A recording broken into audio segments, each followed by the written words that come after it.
আমু তুমি ভাল স্পৰ্শ আৰু বেয়া স্পৰ্শ জানা ন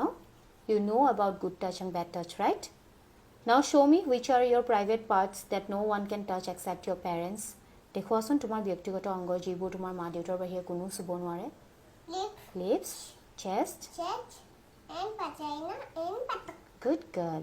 and if somebody try to touch your body what you will do যদি তোমাৰ বডিটো কোনবা টাচ কৰিবলৈ কি কবা no good girl and whom you will come and say কাক কবাহি আহি mama and what you will say to your mama কি বুলি কবা মামাক মোক বেমান শুব আইছে some bad people is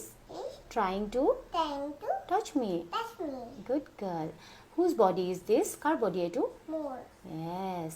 and without your permission তোমাৰ permissionৰ বাহিৰে কোনো শুব নোৱাৰে no one can touch you okay মনত ৰাখিবা হা সদায় good girl